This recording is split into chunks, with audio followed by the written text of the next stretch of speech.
Welcome back to Movies TV Mad. You can follow me on X Twitter at Movies TV Mad and on Instagram and on Threads at Movies TV Mad X. A very warm welcome to Saturday's edition of the Movies TV Mad Daily. I'm recording this on a Friday, but by the time this video goes out, I would have seen the brand new Doctor Who episode, Boom, written by the great iconic Stephen Moffat. That's my opinion. You don't have to agree with me, by the way. This is not a platform where you have to agree with me. It's just my opinion. But I'm not here to talk about Stephen Moffat or Boom. We'll get there. I will review that episode fully after I've seen it.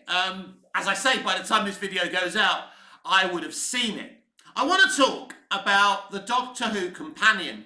I think it's a very, very tired premise. I think it could be a very exciting premise, but it no longer is. In 2005, when Doctor Who returned and cast Christopher Eccleston alongside Billie Piper, I thought it was the right decision to have a contemporary kind of council flat young female travelling with the Doctor. And it worked. Billie Piper was outstanding, and I wasn't sure that she would be, because all I knew about Billie was that she was married to Chris Evans. By that time, she had divorced Chris. She'd done a little bit of acting, but really I remember her from being a little bit of a pop star. So I was wondering if this was even going to work. I didn't know who RTD was, Russell T Davies. I didn't realise how smart he was at the time. I'm talking about was, not necessarily is. It worked. Eccleston and Piper worked really, really well together. I think Eccleston and Piper worked better than Tennant and Piper did. Because RTD made an interesting decision in her second season. He tried to make her sexy. They were over flirting. When it was Eccleston, it was clear that Eccleston's Doctor, the Ninth Doctor, and Billie Piper's Rose were supposed to have some kind of love connection.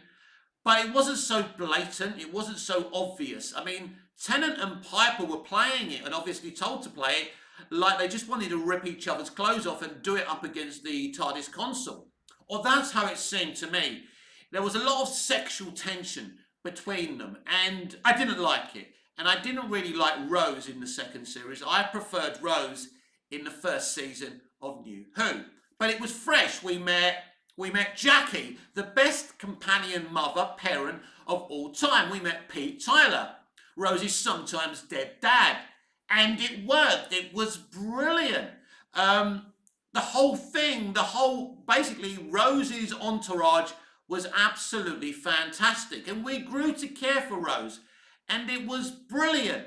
And then we had Martha. And Martha was a very different young woman to Rose because, she was training to be a doctor. She was a little bit more intelligent, a lot more intelligent. I'm not doing the character justice. I think the crush she had on the Doctor probably isn't something that Davies should have gone with, and lots of accusations of the Doctor being cruel to Martha. But he wasn't. He never told her he was interested. I didn't get like the fans going, oh, the Doctor treated her so badly. No, it ain't his problem if someone's got a crush on him. But anyway, but the first two companions were attractive young women as well. And that's interesting to me. Then you get someone like Donna Noble, played by Catherine Tate, who seems more lived in. And even the companions that Moffat brought in seemed more lived in, like Amy Pond. Even though she's really attractive, really, really attractive, I still felt, obviously she was Scottish, she just felt a lot more, I believed that she's someone I may bump into.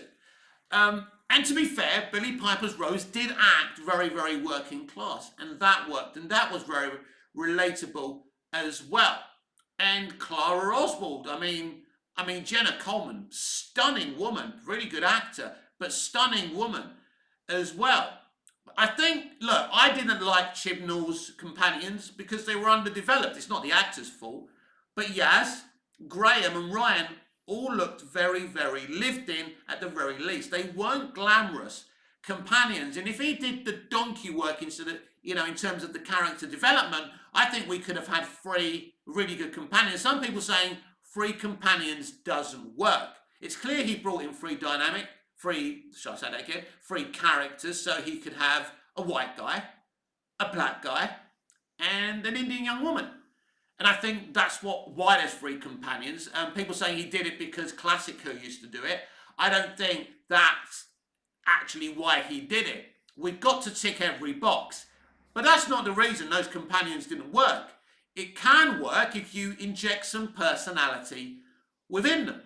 But his Doctor was underdeveloped, so he wasn't going to do any character work and development on his companions if he even couldn't be bothered to develop his own Doctor. So the companion thing has become very, very tired. I'm hugely disappointed in RTD in terms of the companion. He's just picked an attractive young woman.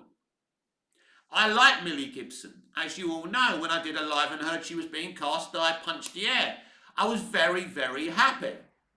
But it's not been how I imagined it would be. Ruby Sunday is a very, very odd companion because she's the amalgamation, in a lot of ways, of all of them. Of Rose, of Donna, of Martha, of Clara. She's young, she's attractive, and this is what Davies does, and still do it. And I mean, when Millie was cast, everyone's going, oh, she's another Rose. And I was kind of fighting against that, saying, no way would RTD do that. Surely he's clever enough to give us something new. I was kind of disappointed when I found out she was going to be a modern day companion and not a historical companion. Now, apparently, the new companion is going to be a historical companion, which is a good thing. Now, it's going to be interesting how they deal with Ruby Sunday in the second series. I do have a theory that the new companion will be travelling alone with the Doctor, and Ruby Sunday will be popping in and out. I think something really, really terrible and tragic will happen to Ruby Sunday in this season 1 finale.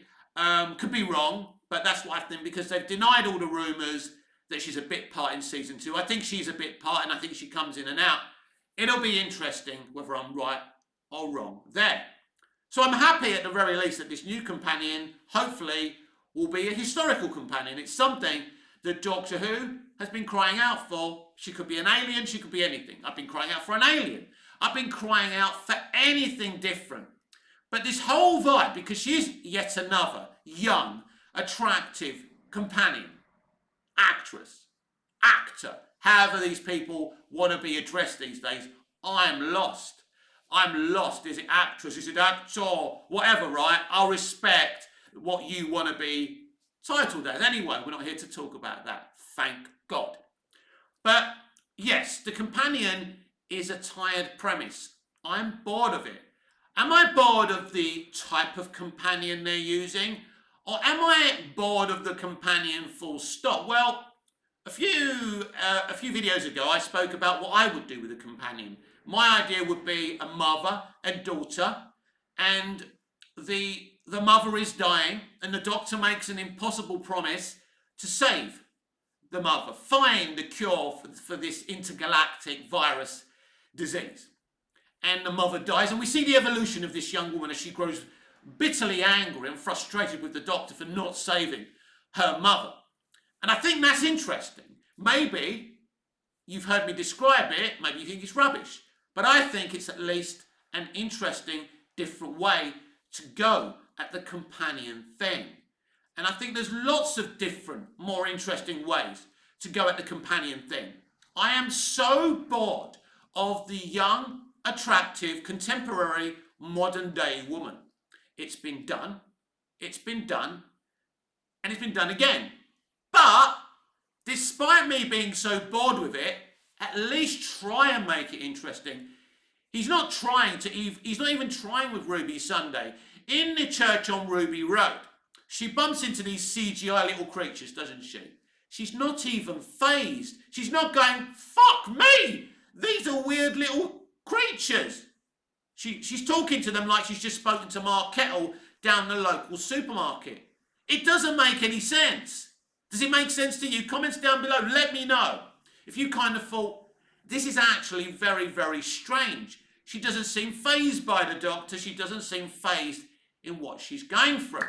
And what's very, very interesting about Rose, written by the same writer, by the way, she walks into the TARDIS. She's shitting herself.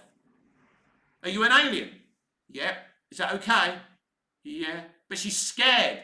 She's walked in there and she's shitting herself. She wants to trust the Doctor, but the guy's just said he's an alien. She's seen her boyfriend's head come off in terms of Mickey. And she's reacting to this stuff like an ordinary working class human being would. I don't like it when ordinary characters are thrown into situations, but they don't have ordinary reactions. I want to see people looking shocked. And in terms of Ruby Sunday, we don't get that. You know, in terms of Martha Jones in her first episode, even though she's very, very brave, which the Doctor admires, you know, she is scared. She is surprised about the things she sees. And she's believable because of that. And I love Donna's reaction the best. She just appears in the TARDIS. Who are you? What is this place? Which is how any of us would act, right? She sees Rose's jacket. Is this another one of your victims? A natural reaction. But this kid, Ruby Sunday, she's just flowing with the punches. She's walking in. Oh, it's bigger on the inside. Actually, why don't you tell your face that you're surprised that it's bigger on the inside? What I've seen since the Not So Specials, and especially on the Christmas special, The Church on Ruby Road, is a rushness to get everything out. Oh, it's bigger on the inside, you know. He even gave her a key on, you know, last week's episode, which is ridiculous. Too soon. Rose had to earn that key. Clara had to earn that key. All of them had to earn that key. What they've done with Ruby is, I'm already a classic companion. I'm already a popular companion. You're not. You have to earn that.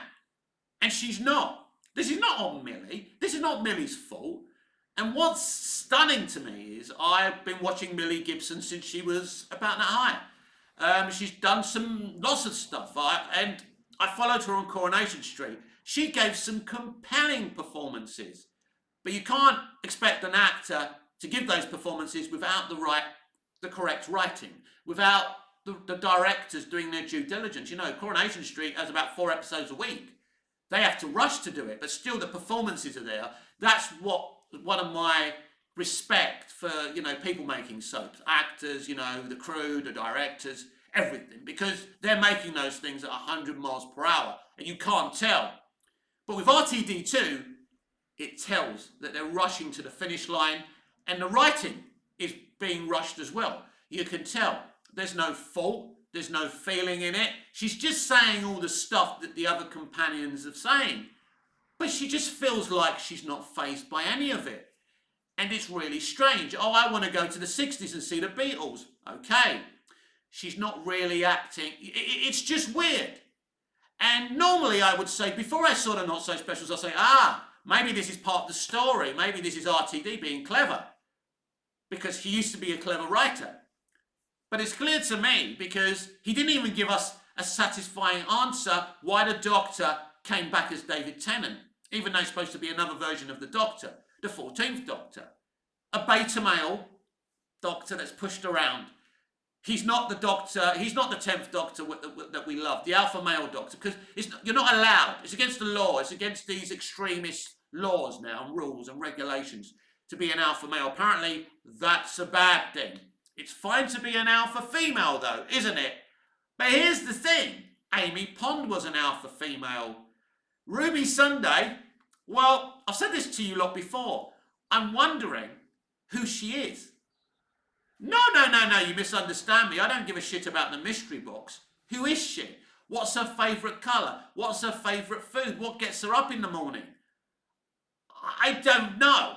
And please don't any of you dare to tell me that her mother is as iconic as Jackie Tyler, because she's not.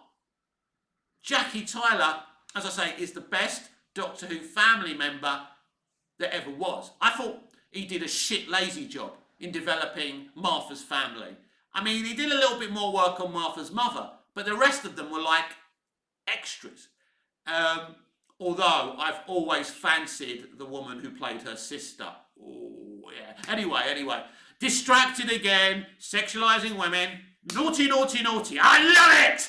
I'm an alpha male, red-blooded Mediterranean man. I love hot babes. Sorry, there's nothing you can do about it. It ain't against the law yet. But anyway, so then you get Donna's family. And obviously, you've got Wilf and you've got the mother. Absolutely well developed. You like them. I mean, Wilf, when he starts travelling with the Doctor, he's excellent. But I mean, in the season 4, when they're there, they're not. You still can't think that they're as good as Jackie Tyler. She was the best. And Pete and Mickey. She had a boyfriend. She had everything. And it worked with Rose. Rose was just such a brilliantly developed character.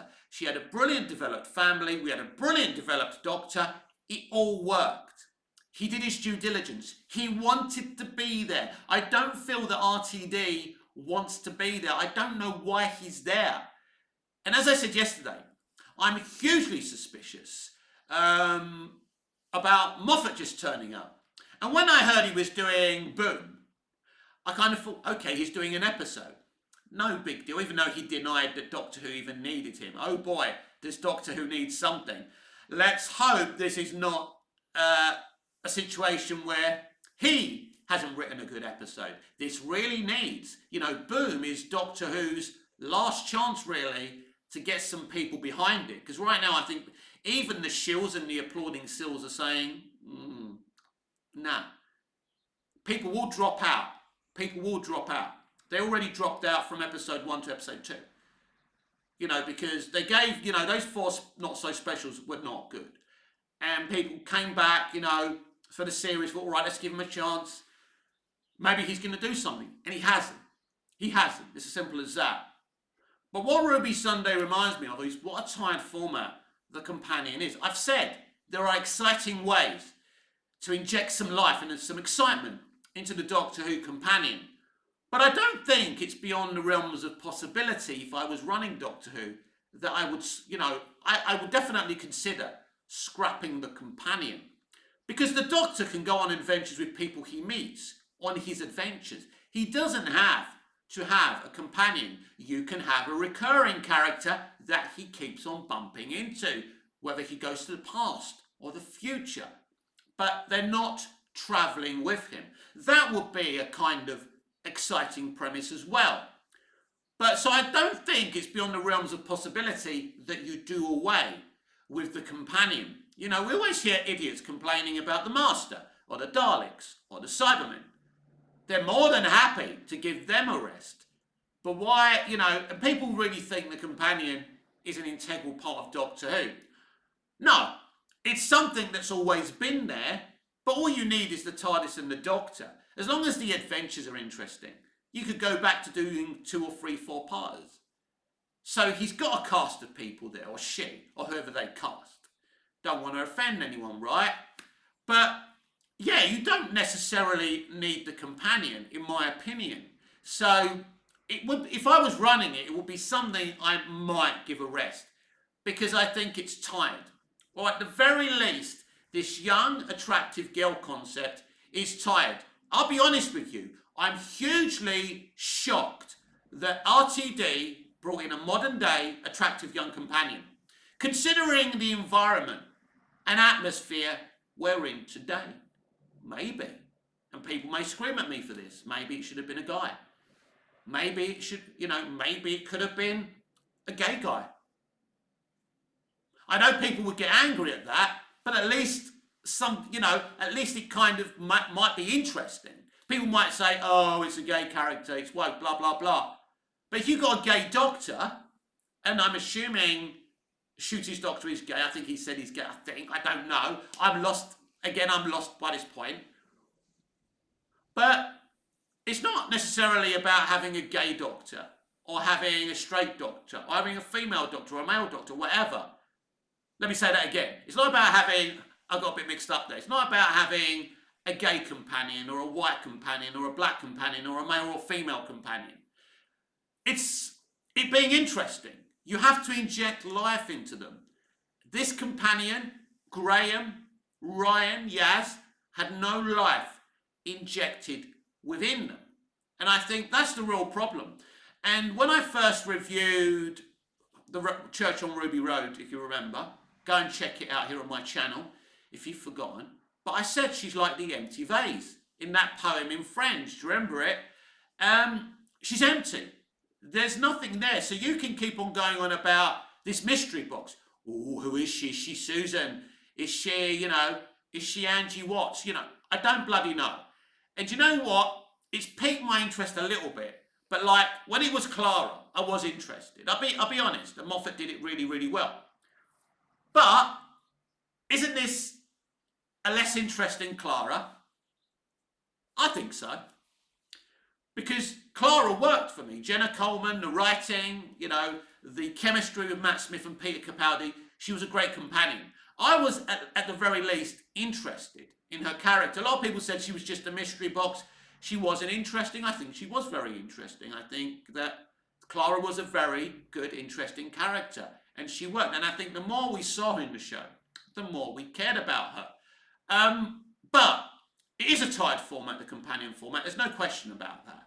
And I don't know how long an audience will feel motivated to watch a show that keeps on doing the same thing.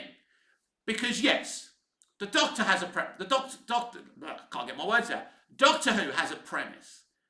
I understand. They're an alien, they travel through time and space, and the TARDIS looks like a police box. I get that. That's not bad. That's not boring. There's different ways of doing that, of executing that. There's more interesting stories of doing that, but you've got to have an imagination. I never thought when Doctor Who came back in 2005 with these great production values, this brilliant writing, these brilliant performances, the brilliant prosthetics, everything that they were doing. The music from Murray Gold. I can't even remember one tune he's done since he's come back. Murray Gold's tunes used to be wow, but I don't remember his music. I can't even remember his Doctor's theme. None of it's sticking in the mind. So even he going through the motions? And this is the problem. This is why I said we needed a new broom to sweep clean. Doctor Who is desperate for new ideas. And unless we get that, the show will be cancelled. Because people are going to walk away. And it's a shame. And this is exactly what happened to Classic Who. It became tired. Because they weren't developing their Doctors properly. Probably they weren't really casting them properly.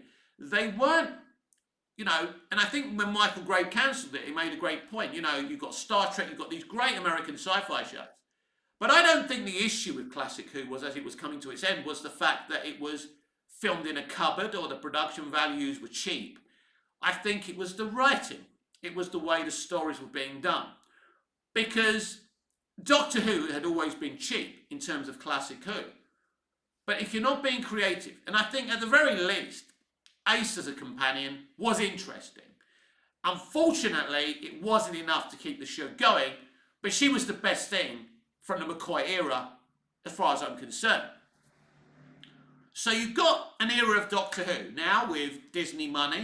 Apparently, I still don't think they've put the money in that everyone is masturbating about. But anyway, you've got Disney money, you've got CGI, you've got great production values. The people making Classic Who would have dreamed of having the stuff that RTD has. It should be easy. It should be RTD's writing and these brilliant production values. We should be getting a sci-fi movie every week. We should be getting a Star Wars movie every week. The good ones, not the Disney ones. But when Disney are running Doctor Who, and make no mistake they are, this is what's going to happen. I got very concerned when I heard Disney were being involved. Then I thought they were just going to stream the thing. And I argued with people, well, they're just streaming it. And people said, no, they're not. And I was wrong. I'll take the L there. And it was what I feared. Disney are running it. He's admitted RTD. They give him notes. So they're making the decisions. Rogue is being written by the low-key showrunner from season 1. She's a Disney She's a Disney writer at the end of the day. So she's doing an episode called Rogue. I expect that to be the worst episode of this first season. But if you can't get the energy of the show right, and Doctor Who is all about energy, you know, and when I look at Ncuti Gatwa's energy, he's got the wrong energy. Now, of course, in the early stages of a new Doctor, I'm not really embracing him normally. So he may become a great Doctor for me. I mean, I love Capaldi, but he never became the Doctor for me. I loved him. I enjoyed watching him. I enjoyed most of his episodes. I like him as the Doctor, but I never totally embraced him like I did Smith, like I did Tennant and with Eccleston. I mean, I said you don't normally embrace them straight away. I embraced Eccleston straight away. I mean, I've been a Doctor Who fan since Peter Davison. But it is difficult with this premise and format when you get new actors playing the character, so you've got to get it right. And importantly, you've got to get the writing very correct. And I would imagine that Ncuti Gatwa, if you met him in real life, isn't too much different to his Doctor. And that's the difference. Matt Smith's nothing like his Doctor. Peter Capaldi is nothing like his Doctor. Peter Davison is nothing like his Doctor. I mean, apart from his accent, Christopher Eccleston is nothing like his Doctor. A very, very different, you know, very, very unique individual. So that's what I see from Gatwa right now. That it isn't acting, it's just him being himself. And I think it's an issue. Now, maybe he'll grow on me, maybe he'll grow on us. We'll have to see about that. And as you know, I have no issue with diverse actors playing the Doctor because of the format. And I explained the other day, if it's James Bond, it's different because James Bond is a white guy. He can't regenerate. So that's stupid. Do you get me? But in terms of Doctor Who, it's fine. It works within the story. He can regenerate into a black guy, Indian guy, Asian guy, anything. A little 3-foot guy, woman, whatever. That's not my issue here. And I'm not trying to say I don't like him as the Doctor because, you know, silently underneath I've got some kind of bigotry towards him because he's a black guy, because it simply isn't true. And if that's what's in your head, because I can read most of your minds, I'm a bit of a greyhound, you know, no. Because I actually feel there's actors out there, more doctoring, black doctors, black actors, that would have been a better fit. Same thing I said about Jodie Whittaker. But we're moving away from the companion. So I don't expect to see anything interesting from this companion. I don't expect, you know, people have been talking about the chemistry between her and Ncuti Gatwa. And no, I don't see it. I don't see it. I don't see the chemistry. It's not there. Eccleston and Piper, Tennant and Piper had chemistry. Smith had chemistry. I forgot her bloody name. You know, the girl who played Amy Pond.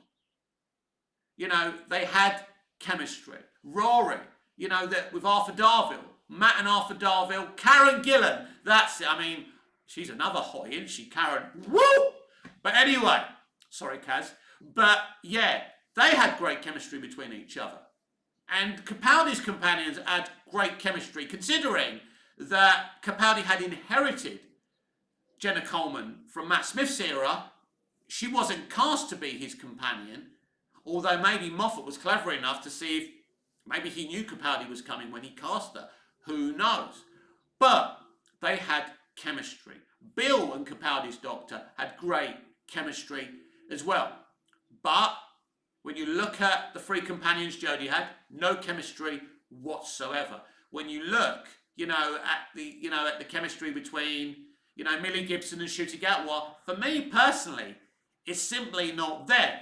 It's a bit like, you know, the actress who played Yaz and Jodie Whittaker. They seem to have more chemistry and banter away from the Doctor Who set than they had on it. And I used to see them together and I'm thinking, wow, look at this chemistry. Why isn't that on the screen? I see more chemistry between Millie and Ncuti when they're doing like the BTS stuff. Why isn't that on the screen? But I genuinely believe, unless Doctor Who is taken over by new minds, a new broom that's going to sweep with clean strokes I think Doctor Who's in a lot of trouble. It needs to execute its way in a different way. And yes, I do believe either do something different with the companion or rest the companion for a very, very long time.